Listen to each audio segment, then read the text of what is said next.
I didn't want anyone to see me like this. It felt obscene, standing under the glass awning of the Grand View Hotel, while rain hammered the pavement and my carefully applied concealer melted down my cheeks in flesh-toned streams. My hand trembled as I pressed the compact mirror closed for the third time. The motion was mechanical now, fingers moving while my brain tried to remember the exact lie I'd tell when I walked back inside. 6 hours into what should have been a celebration dinner. Another political fundraiser where Marcus, my fiancé, the city's golden boy mayoral candidate, smiled for cameras and whispered threats in my ear between champagne toasts. "Smile wider, Joan. You're making me look bad."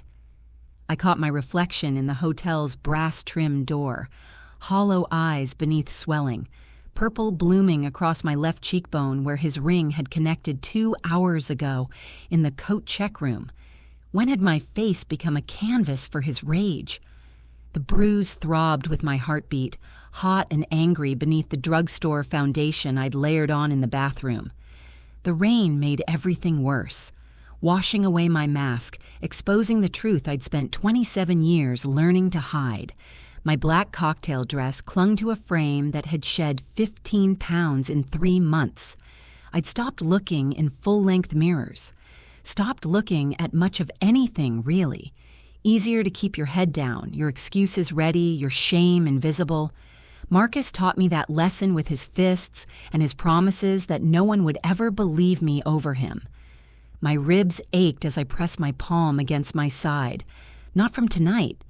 This pain was older, 3 days old. The spot where he'd kicked me for burning dinner was still tender, still purple beneath the silk. I should leave him. Should call someone, should stop thinking about should and focus on surviving until morning. The hotel's revolving door spun. December wind knifed through the breezeway, carrying rain and the scent of expensive cigars from the smoking lounge. I shivered, violent and uncontrollable tremors that had nothing to do with cold. Just go back inside, Joan. Smile. Apologize for leaving. Make it to the car. Then the crowd changed. I'd learned to read crowds as Marcus's fiancé. The donors moved in calculated patterns, networking, positioning, performing. Everyone playing their role in his political theater with champagne-glazed efficiency. But this was different. This was silk tearing. This was silence dropping over the valet stand like a heavy curtain. I looked up through the rain. He moved through the hotel entrance like the building itself had been constructed to frame him. Tall, over 6 feet even from where I stood shivering, dressed in black that made the shadows bow. Dark hair slicked back from a face that could have been carved from obsidian. Beautiful in the way blades are beautiful, lethal, but it was the ink that marked him as something other. Tattoos crawled up from his collar, intricate patterns. That wrapped around his throat like smoke, like fingers, like a crown. I'd seen enough crime documentaries during sleepless nights to recognize organized power when I saw it, but this wasn't the brutish muscle Marcus dealt with in backroom political trades. This was elegant, controlled, Korean, maybe, the kind of artwork that whispered dynasty and bloodline.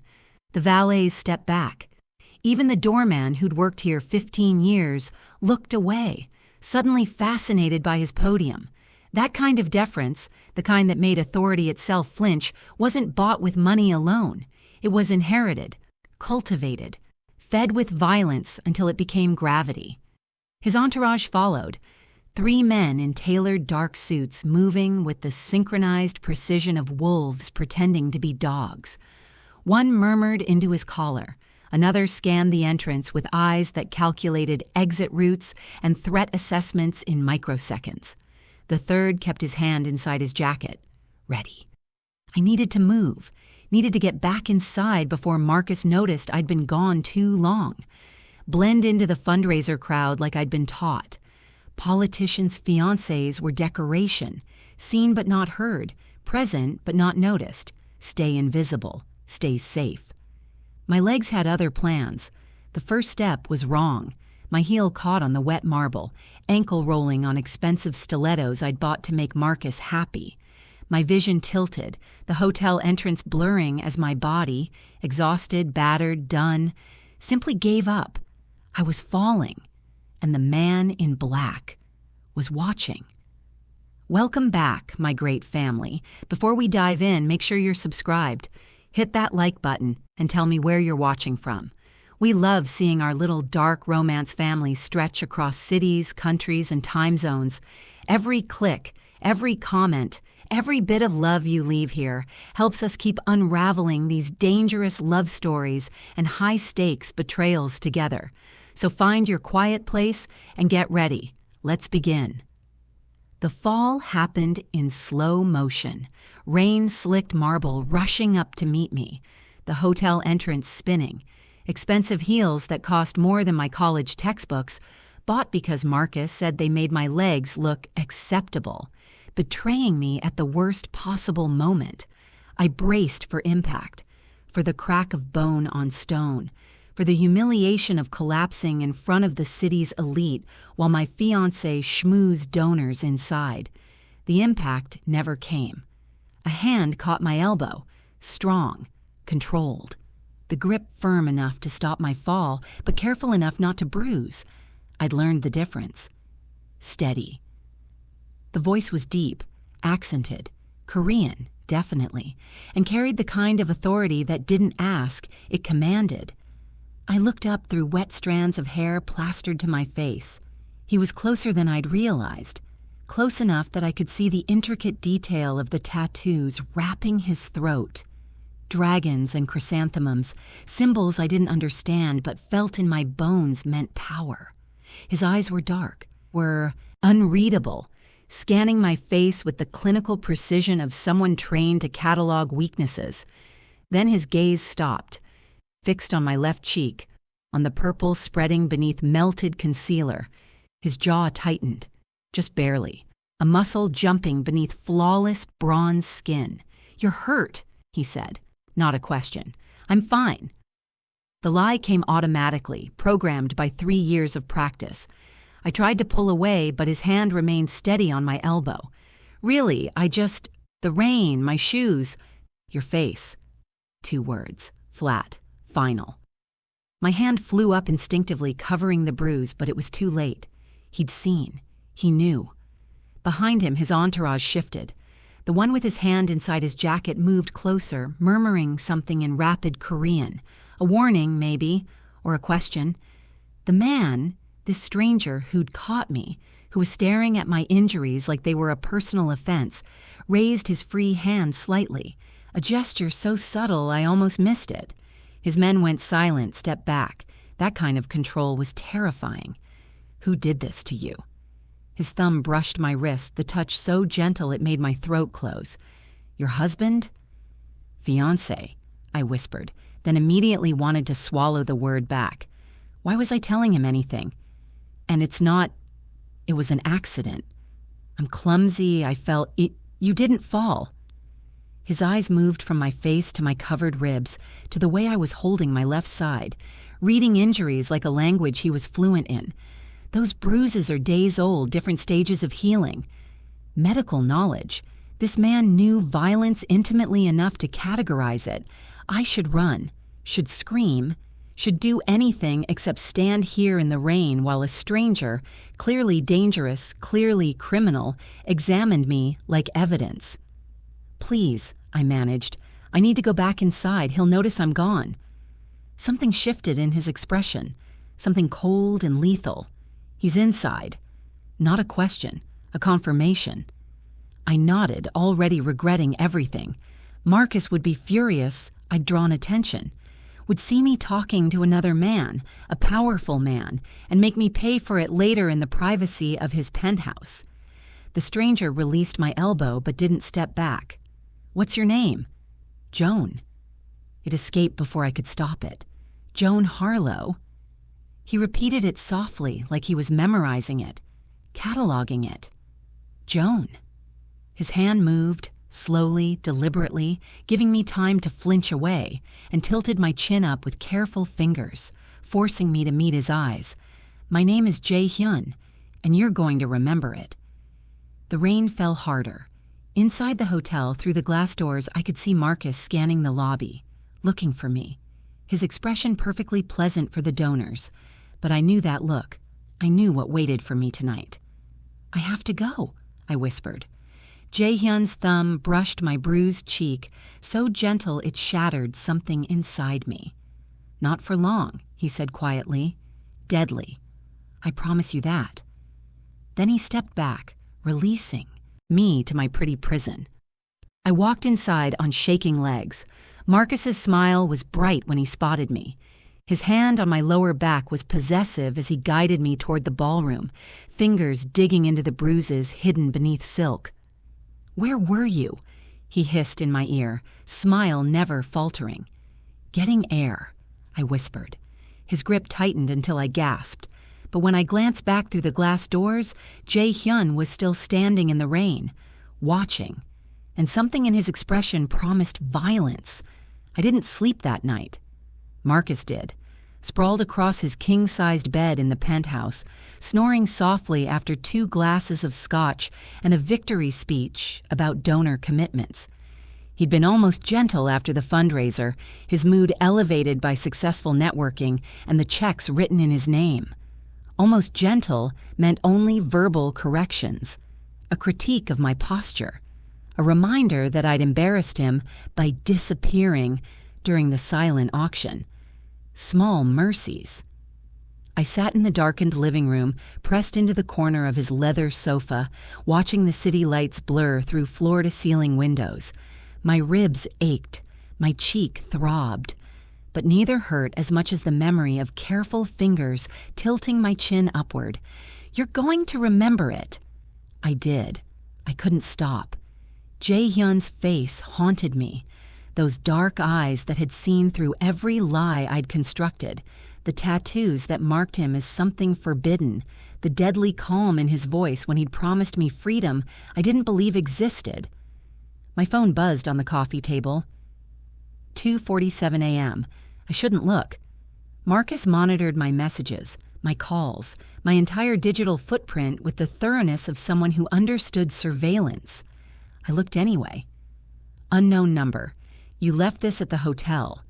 Below the text, a photo of my compact mirror, the one I dropped when I fell, gold-plated, engraved with my initials, a gift from my mother before she died, before Marcus, before everything became survival.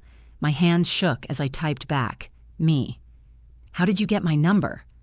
The reply was immediate. Unknown number.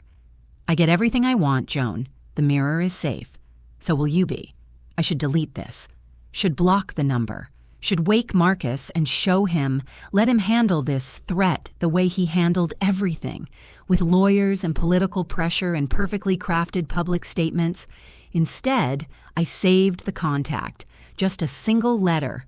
Jay 3 days passed. Marcus left for a campaign trip upstate.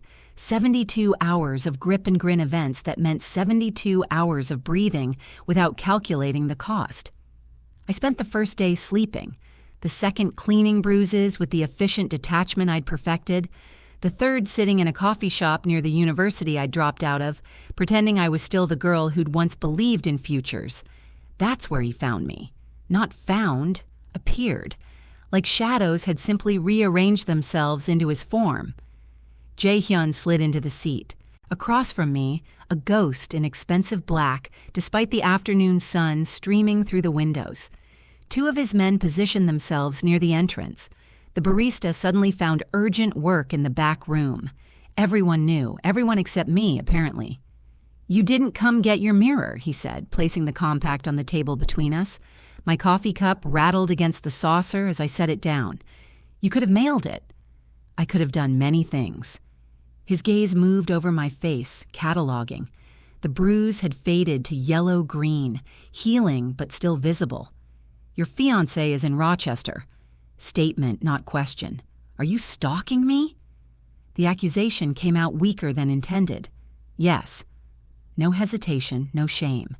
He leaned forward slightly, forearms on the table, and the dragon on his throat seemed to shift with the movement. "I've been watching you since that night. I know he leaves you alone when he travels. I know you haven't left the penthouse except for this coffee shop. I know you're afraid. You don't know anything about me." But my voice cracked on the lie. "I know you haven't smiled once in 3 days.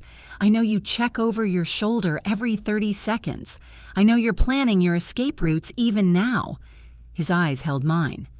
"I know what it looks like when someone is being hunted." The coffee shop felt too small suddenly, too warm. "What do you want from me?" I whispered. Jae-Hyun reached across the table, slowly, carefully, and opened the compact. The mirror inside was cracked, spiderwebbed from the fall. "I want to offer you something your fiancé never has." He turned the broken mirror toward me. A choice. What choice? To stop breaking. His finger traced the fractured glass. "To let someone else fight for you. You don't even know me. I know enough." He closed the compact but didn't pull his hand back. His fingers hovered near mine on the table. "I know men like him. I know what he'll do when his campaign succeeds, when he has more power, more protection." A pause, heavy with unspoken violence. "I know how this story ends, Joan, unless you let me rewrite it." Outside, a black car pulled up, waiting. "Come with me," Jae-Hyun said. "Right now, just to talk, just to see what freedom looks like for an hour." "He'll know. He always knows. Let him know." Something dangerous flickered in those dark eyes. I want him to. My phone sat on the table, silent, waiting for Marcus's next check-in text. The compact gleamed between us, broken but still beautiful, and Jae-Hyun's hand was steady when I finally, terrified, placed mine in his. The car was exactly what I expected, black, luxurious, windows tinted dark enough to hide sins. What I didn't expect was the silence. Jae-Hyun sat beside me in the back seat, not touching, barely breathing, giving me space in a confined area, which somehow made him more dangerous. Men who understood restraint, understood control. Marcus never gave me space. "Where are we going?" My voice sounded small against the leather interior. "Somewhere he can't reach you." That could mean anywhere or nowhere. I'd walked into this car willingly, placed my hand in a criminal's palm, and now I was trapped in motion with no idea of the destination. I should be terrified. I was. But underneath the fear lived something else, something that felt dangerously close to relief. The driver navigated through downtown with practiced efficiency, taking turns that seemed random until I realized we were circling, checking for tails, professional paranoia. "You do this often?" I asked. "Rescue women from coffee shops?" "No." Jae-Hyun's profile was carved granite against the window. "I don't rescue anyone. I'm not a good man, Joan." "Then what are you?" He turned to face me, and the intensity in his gaze made my breath catch. "I'm the man who destroys things, people, empires. I've built my life on violence." He said it without shame, without apology. "But I have rules, lines I don't cross, and men who put hands on women—" His jaw locked. The temperature in the car dropped 10 degrees. "They don't get to keep breathing in my city." The casual brutality of that statement should have sent me scrambling for the door. Instead, my traitorous heart hammered with something that wasn't entirely fear. "Your city," I repeated. "My territory, my streets, my people." He shifted slightly, angling toward me. "Your fiancé operates here by my permission. Every dirty deal, every backroom payment, every construction contract he's secured, I allowed it, because politicians are useful. And now?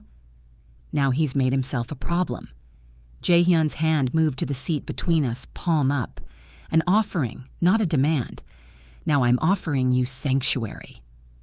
I stared at his hand, tattooed, scarred, capable of terrible things. "What's the cost?" Because nothing was free. Marcus taught me that. "Your trust," he said simply, "and information." There it was, the transaction, the real reason. You want me to spy on him. The bitter laugh escaped before I could stop it. "Use the abused girlfriend to bring down the golden boy. very strategic. I want you safe. His voice hardened. The information is secondary. If you tell me nothing, if you simply disappear into protection, that's acceptable. But if you want revenge, he let the word hang between us like a blade. If you want to watch him lose everything he values, I can give you that. I can give you justice the courts never will. The car pulled up to a building I didn't recognize. Older construction, industrial area, the kind of place that probably had multiple names depending on who was asking. What is this place? Safe house, one of many. Jae-Hyun opened his door, then paused. You can walk away right now. I'll have my driver take you home. You'll never see me again. Or, he extended his hand again. You can come inside. See what I'm offering. No obligations, no traps, just conversation. My phone buzzed in my purse. Marcus, probably, checking in, reminding me of his existence, his ownership, his control. I looked at Jae-Hyun's waiting hand, at the building that promised temporary freedom, at the choice I'd never had before. Just conversation? I asked. Just conversation, he confirmed. Though I should warn you, my chef made enough food for 4 people. It would be a waste. Something cracked in my chest. When was the last time someone offered me a meal without conditions? When was the last time someone looked at me like I was worth protecting instead of correcting? I placed my hand in his. His fingers closed around mine, warm, steady, safe, and helped me from the car. The building's door opened to reveal warmth, light, the smell of home-cooked food that made my stomach clench with sudden, desperate hunger. 1 hour, I whispered. Then I need to go back. Jae-Hyun's thumb brushed across my knuckles. You keep saying that. His voice was soft, deadly gentle. But you're not going back, Joan. Not if I can help it. He led me inside, and for the first time in 3 years, I let myself imagine what freedom might taste like, even if it came wrapped in darkness. The safe house wasn't what I expected. No concrete bunker, no weapons displayed on walls, just a spacious loft with exposed brick, soft lighting, and furniture that looked comfortable instead of expensive. Human.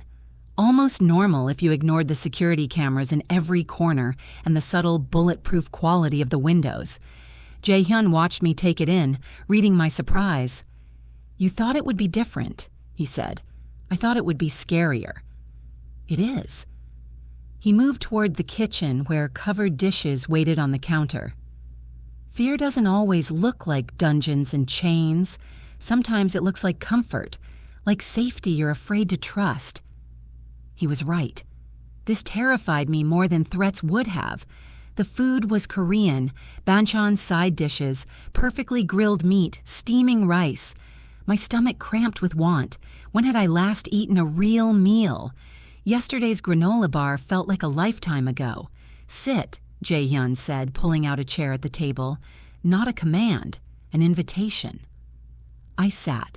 He served me himself, plating food with careful attention, and that simple act, being cared for without having to earn it, nearly broke me.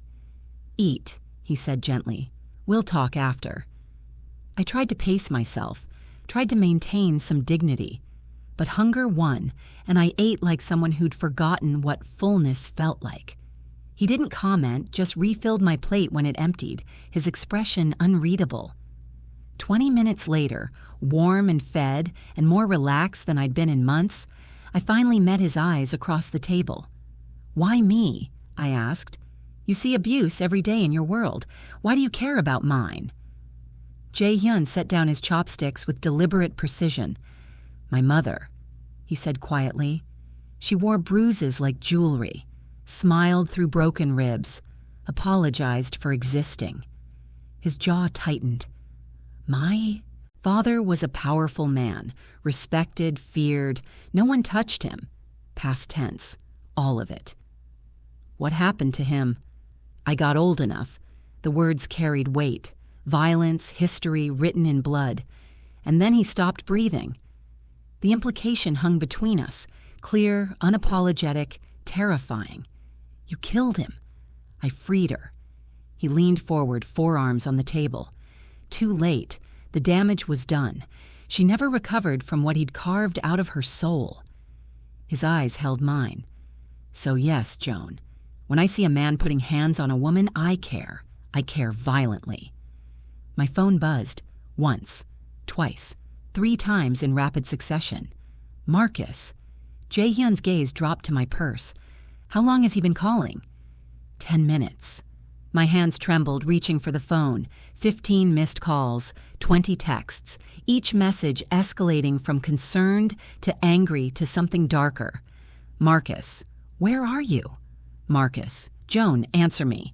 Marcus, this isn't funny. Marcus, you have 10 minutes to respond or I'm calling the police. Marcus, I know you're ignoring me. Marcus, you're making a mistake. The last text was just a photo. Me leaving the coffee shop, getting into Jae-Hyun's car. He knew. Someone had seen. Someone had told him. Joan. Jae-Hyun's voice cut through my spiraling panic.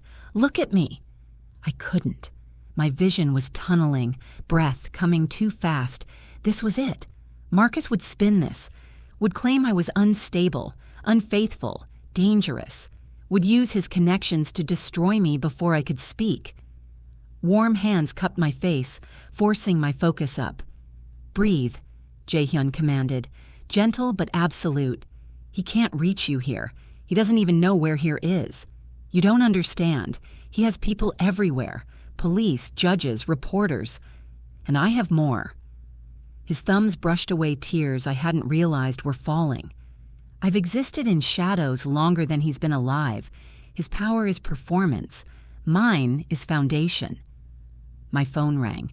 Marcus's photo lighting up the screen, the 2 of us at a charity gala, his arm around my waist, both of us smiling. The perfect couple. The perfect lie. Answer it, Jae-Hyun said. What? Answer. Put it on speaker. He released my face but stayed close. Let's stop hiding. My finger hovered over the screen. This was insane. This would make everything worse. This would, I answered.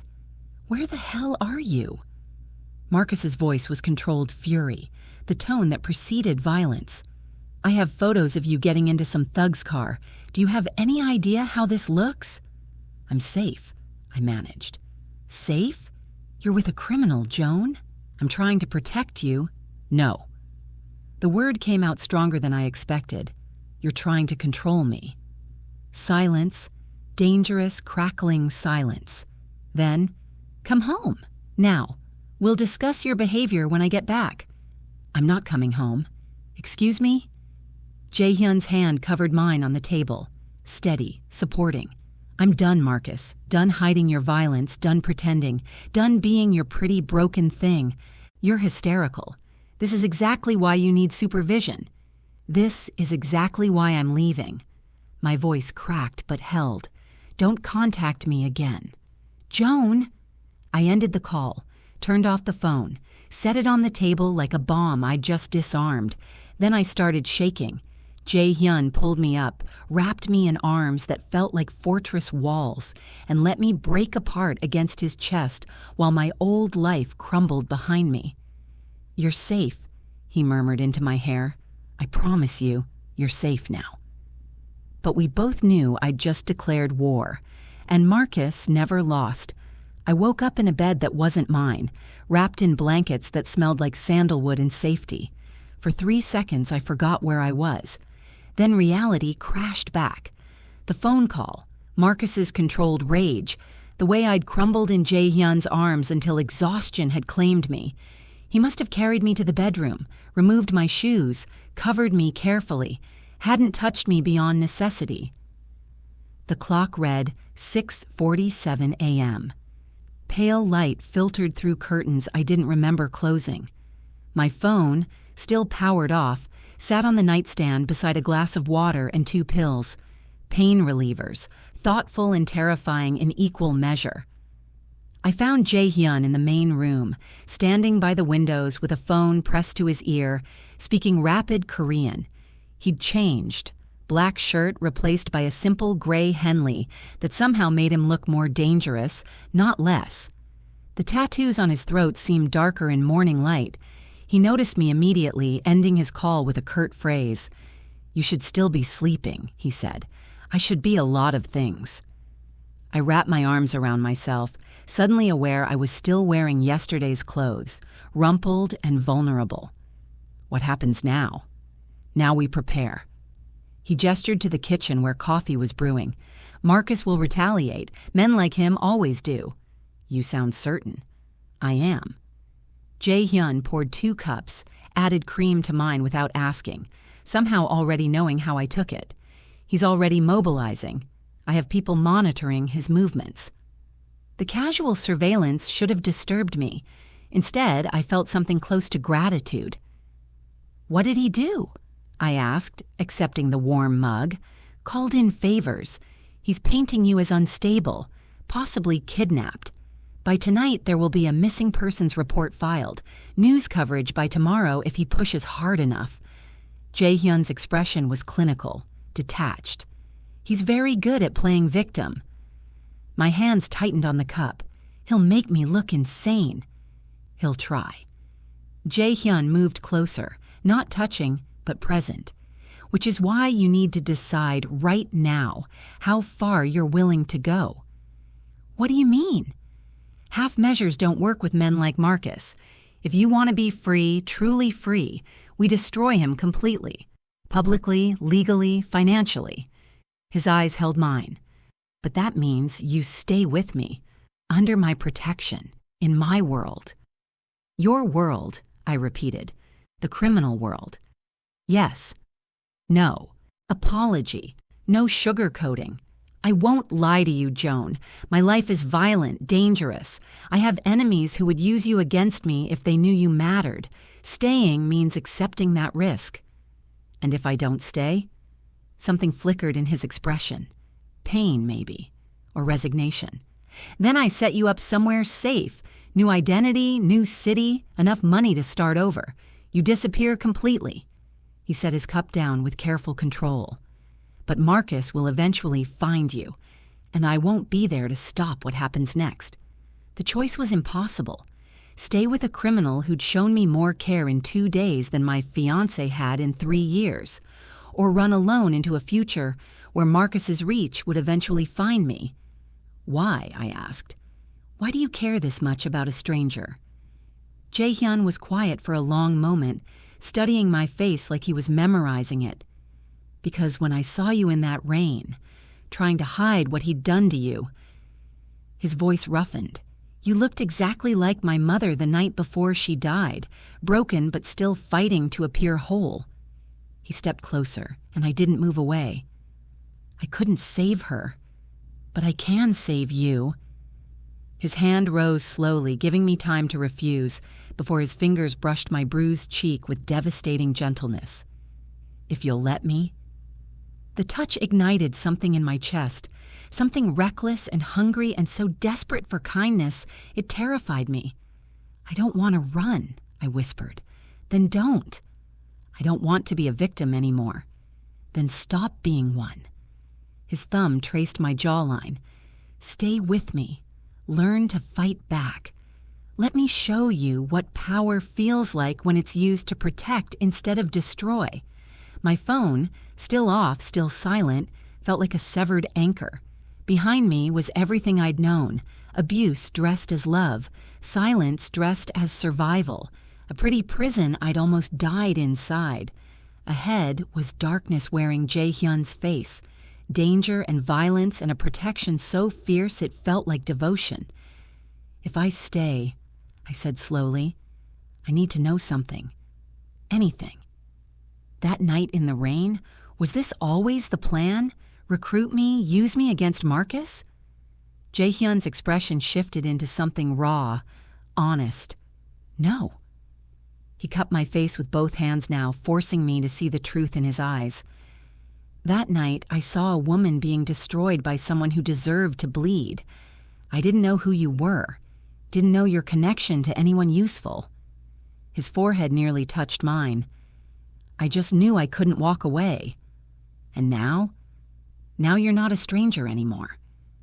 His voice dropped to barely above a whisper. Now you're mine to protect, and I don't let go of what's mine. The possessiveness should have triggered every warning bell, should have sent me running. Instead, I leaned into his touch and made my choice. Teach me, I said. Teach me how to fight back. Jae-Hyun's smile was slow, dark, and absolutely lethal. It would be my pleasure.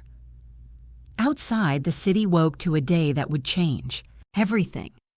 And somewhere in his campaign office, Marcus was learning that the woman he'd broken was about to become his worst nightmare.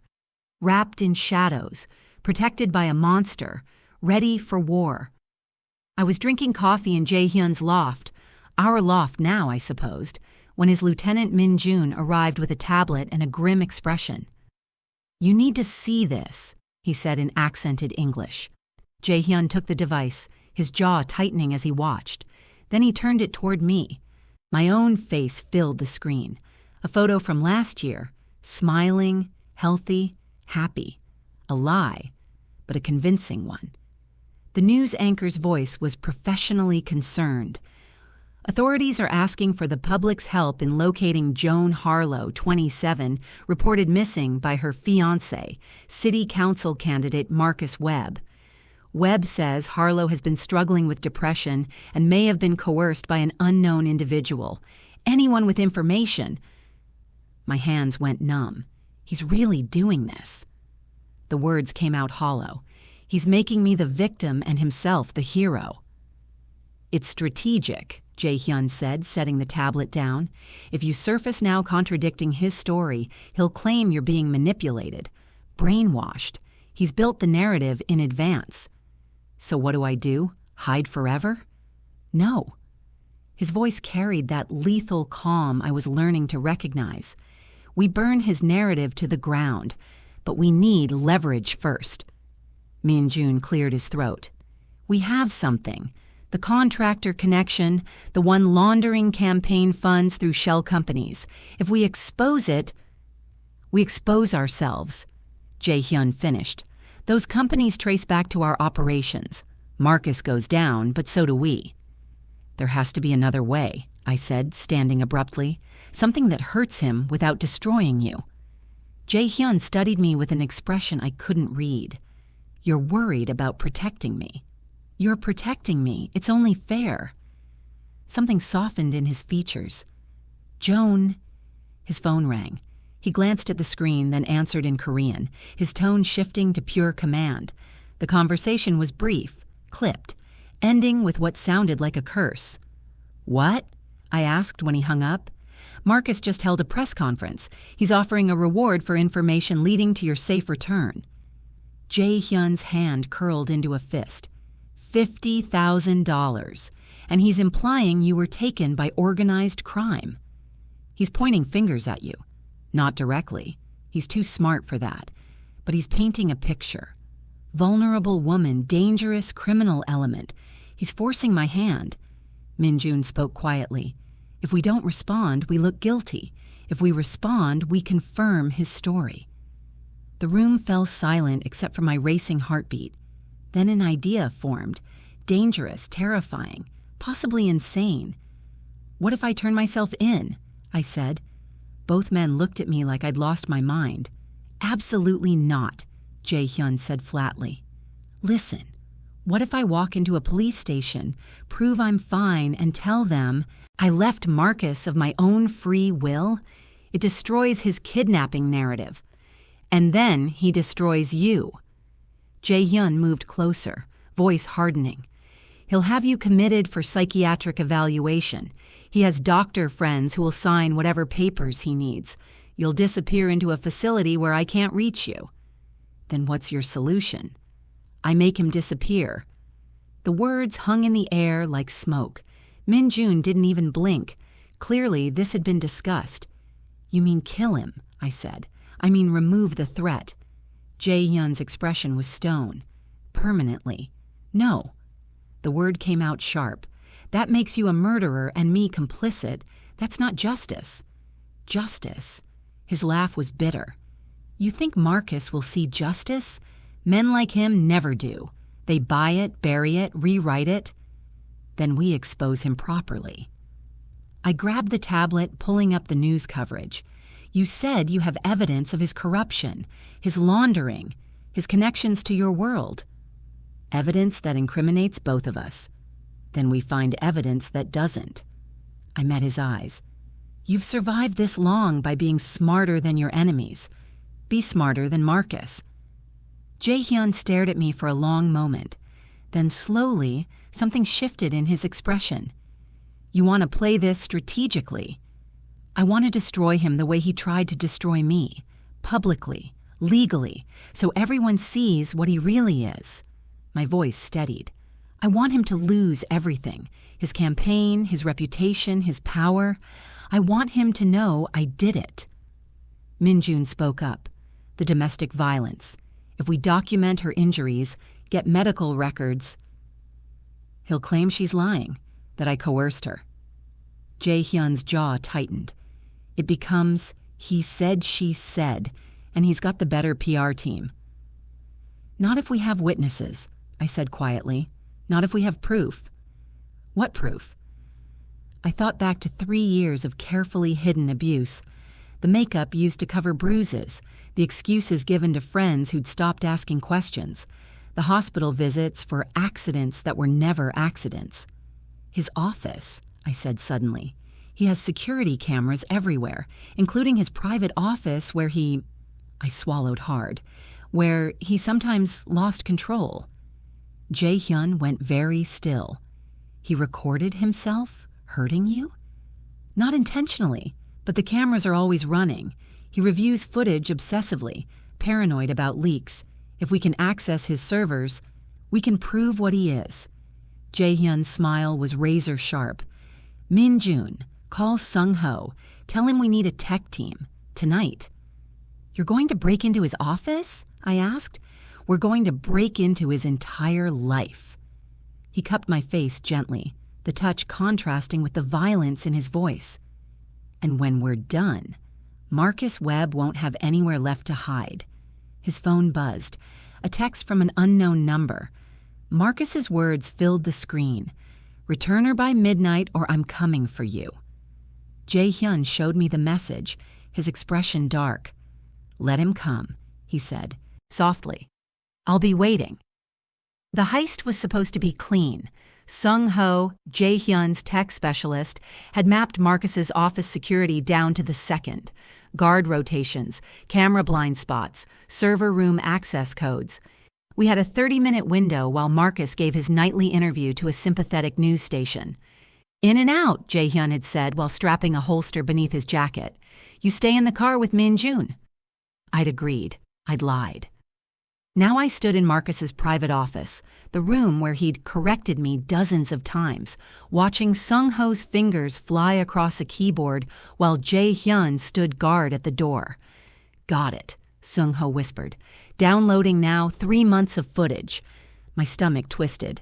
3 months meant everything. Every slap, every shove, every time he'd locked the door and reminded me who owned me. 2 minutes, Jae-Hyun said, checking his watch. That's when the lights died. Emergency power kicked in, bathing everything in red. Then voices, multiple, coordinated, moving fast through the corridor outside. Police! Someone shouted. Nobody move!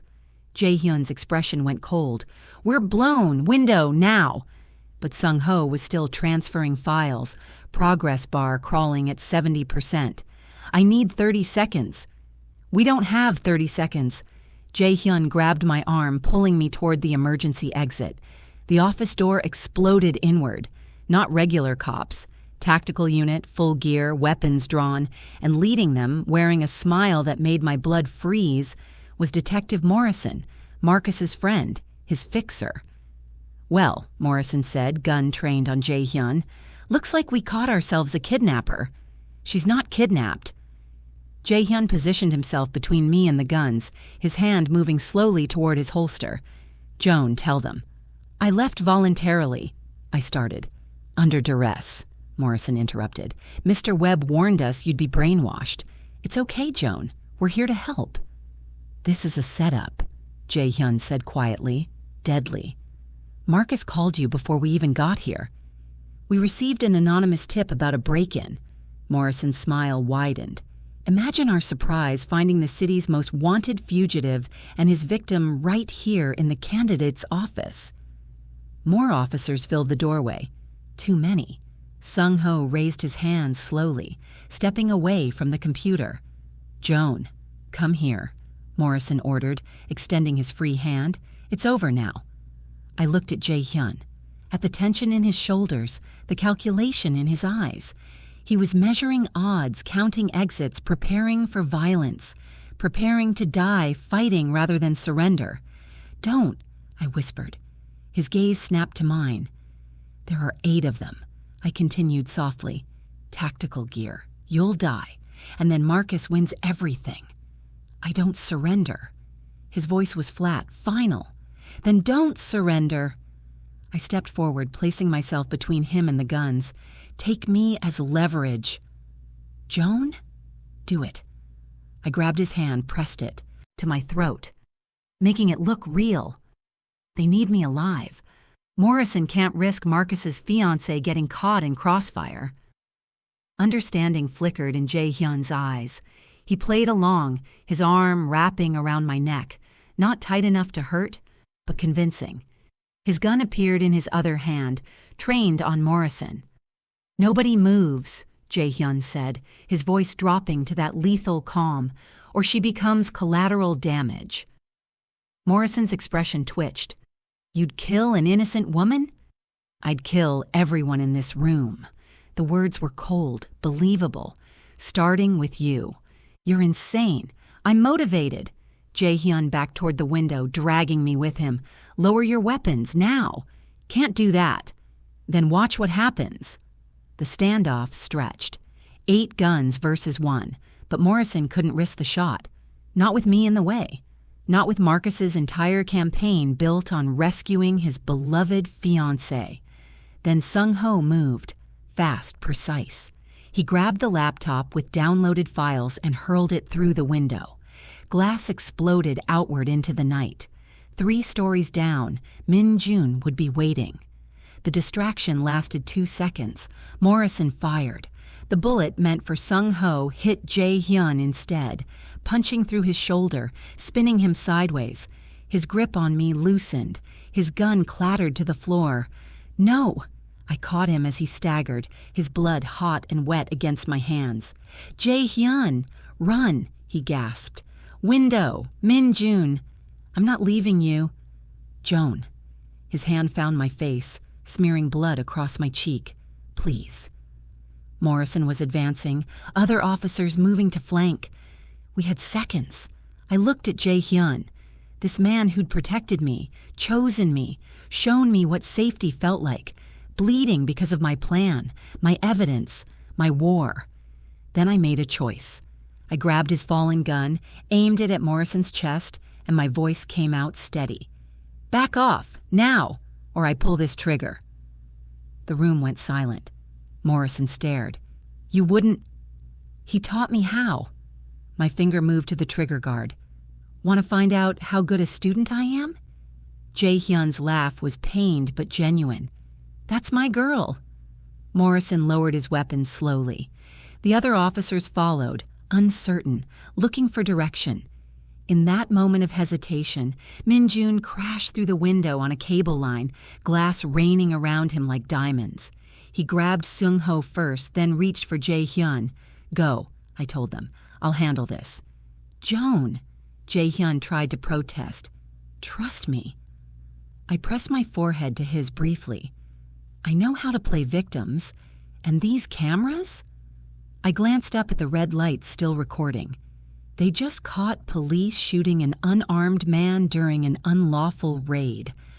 Understanding dawned, then pride. "You're magnificent," he whispered. Then Min-Jun yanked him through the window into darkness. I dropped the gun, raised my hands, and let Morrison arrest me. But I was smiling.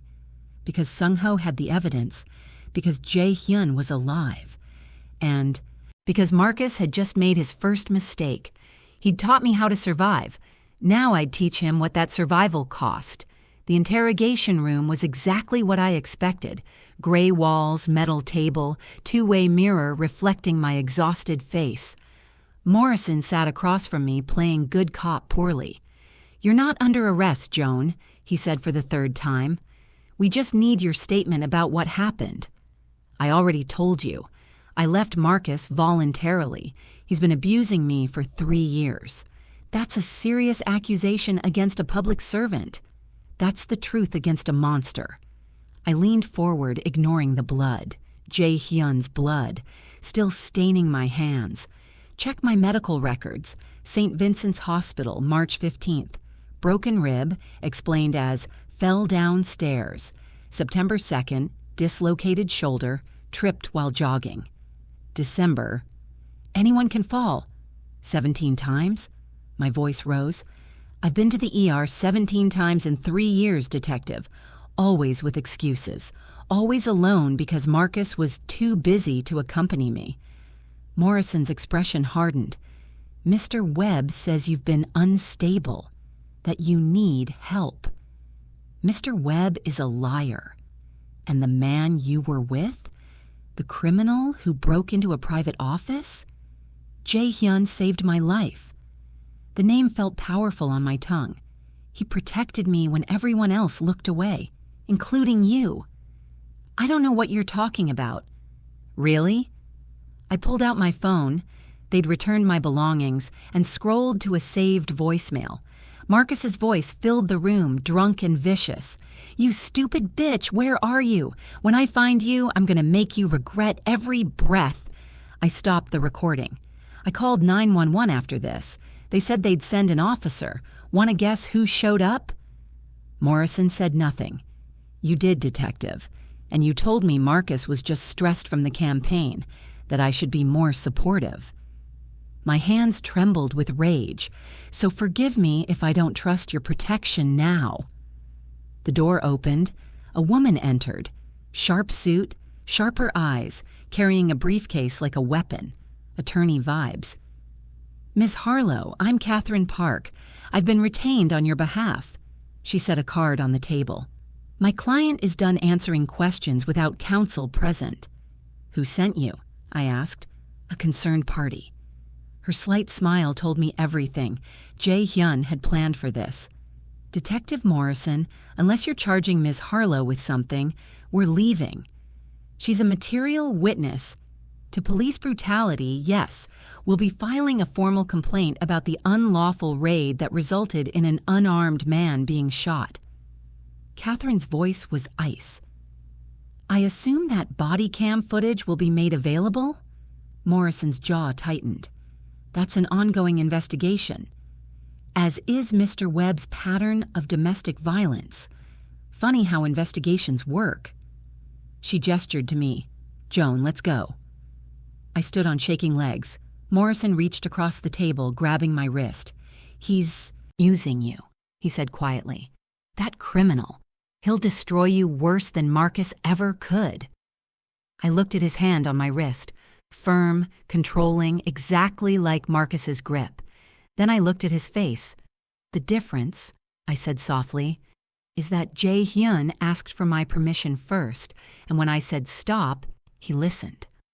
I pulled free and walked out.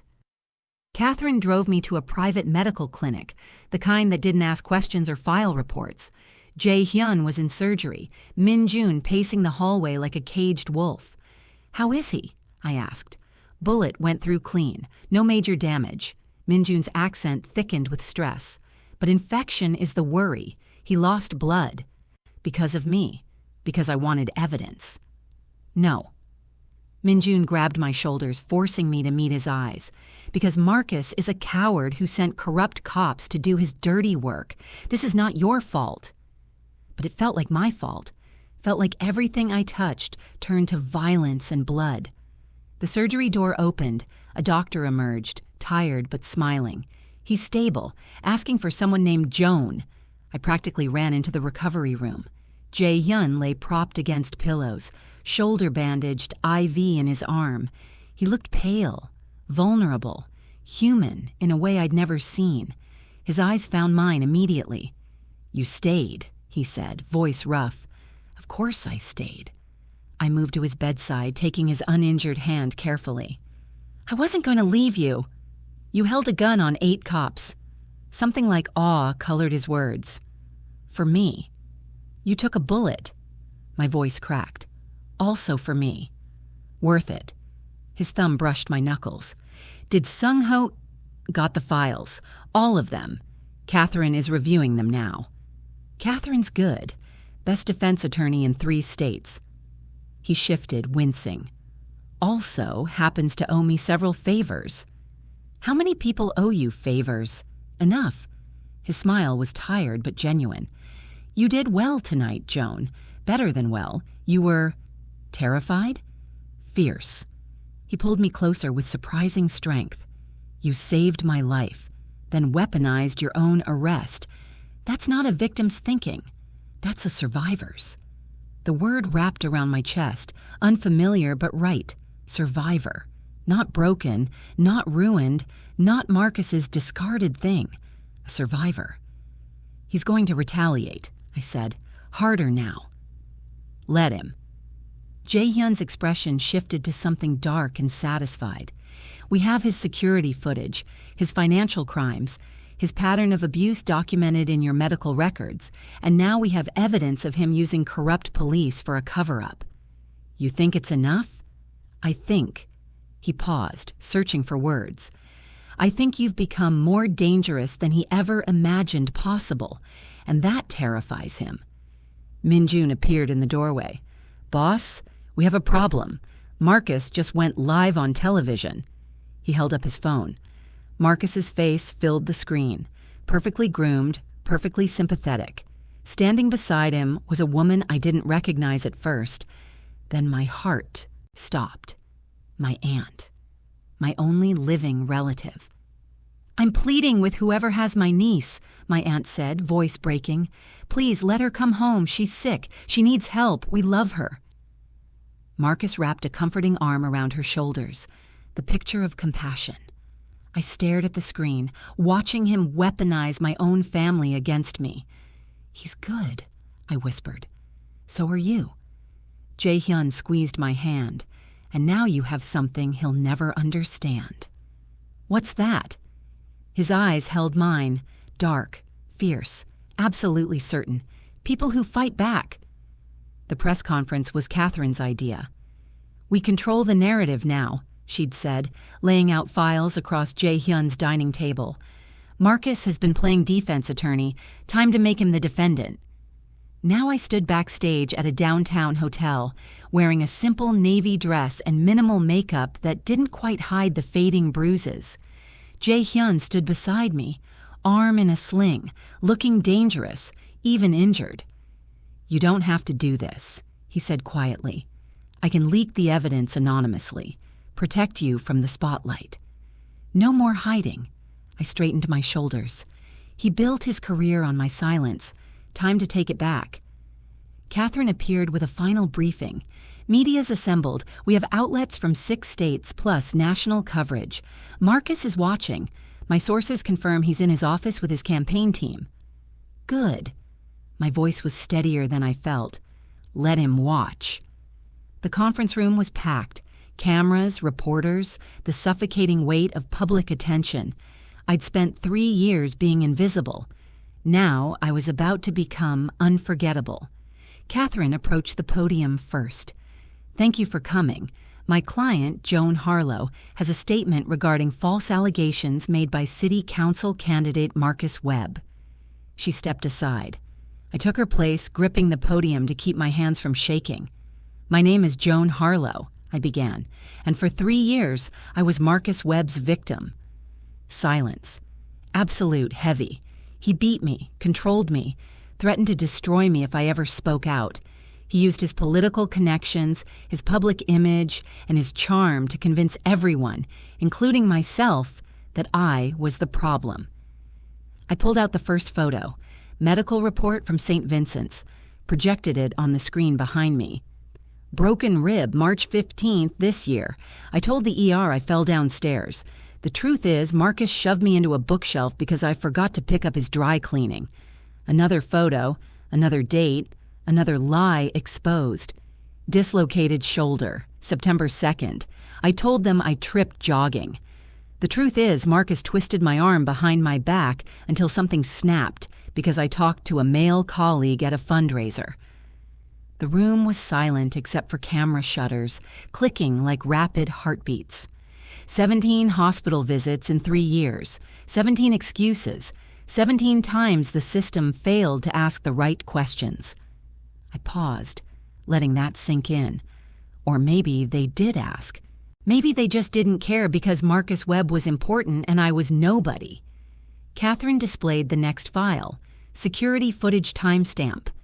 This is from Marcus's private office, taken from his own security system. I pressed play. The video showed everything.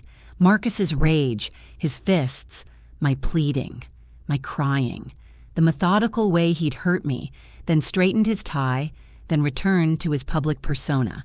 Multiple videos, different dates, undeniable evidence. Someone in the press corps gasped. Others looked away. He reported me missing, I continued, voice hardening. Claimed I was kidnapped, unstable, brainwashed. He mobilized police resources, media sympathy, and public concern, all while knowing exactly why I left. He sent corrupt officers to cover his tracks. One of them shot an unarmed man during an unlawful raid. That shooting was also captured on camera. I locked eyes with the camera that was broadcasting live. Marcus Webb isn't a victim. He's not a hero. He's an abuser who weaponized his power to keep me silent. My voice dropped, intimate and fierce. But I'm not silent anymore. Catherine stepped forward with the final documents. We're filing charges for domestic violence, witness intimidation, and conspiracy to obstruct justice. We're also filing a civil suit for damages.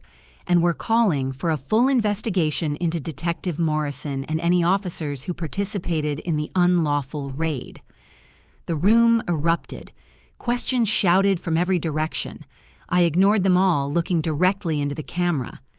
Marcus, I know you're watching. You told me once that no one would ever believe me over you, that I was nothing without your name. I smiled, cold, victorious. You were wrong. The fallout was immediate and catastrophic. By evening, Marcus's campaign headquarters was surrounded by protesters. His donors withdrew support in carefully worded statements. The district attorney announced a criminal investigation. News outlets replayed the security footage on loop. Violence sanitized enough for broadcast, but brutal enough to condemn. Marcus Webb's political career died in 6 hours. I watched it happen from Jae-Hyun's loft, curled against his uninjured side while news anchors dissected his downfall with the same enthusiasm they'd once praised his rise. How does it feel? Jae-Hyun asked, his arms secure around my waist, like I can finally breathe. I turned to face him. Thank you for everything, for seeing me when I was invisible, for protecting me when I couldn't protect myself. You protected yourself. His hand cupped my cheek. I just provided the tools. Tools like illegal break-ins and shootouts with police. Whatever works. His smile was unapologetic. Though I prefer when you're not the one holding guns on cops. Bad for my blood pressure.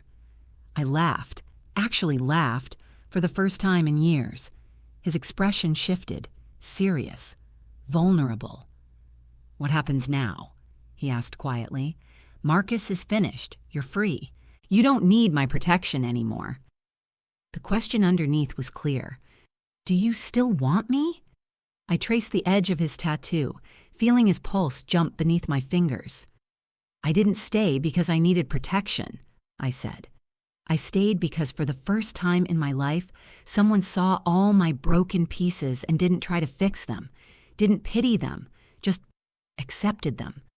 Joan, I'm not leaving, Jae-Hyun, not unless you want me to.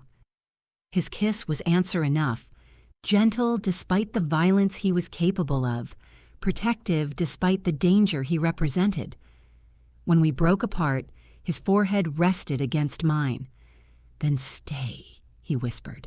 Stay, and let me spend the rest of my life proving you made the right choice. Outside, the city celebrated justice. Inside, two broken people found something that felt remarkably like home. I stood on the rooftop where everything had changed. The same rain, the same city lights, but a completely different woman. Marcus Webb was in prison awaiting trial. Detective Morrison had been indicted. My aunt had apologized tearfully, claiming she'd been manipulated. I'd forgiven her, mostly. The bruises had faded.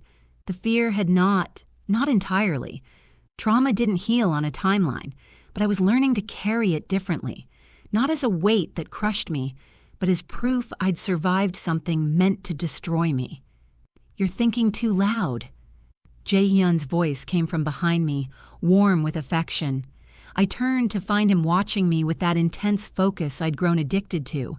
His shoulder had healed completely, though he claimed it ached when it rained. I suspected he just liked when I fussed over him. "Just remembering," I said, "the night we met." He moved beside me, his hand finding mine naturally. "You were trying to disappear.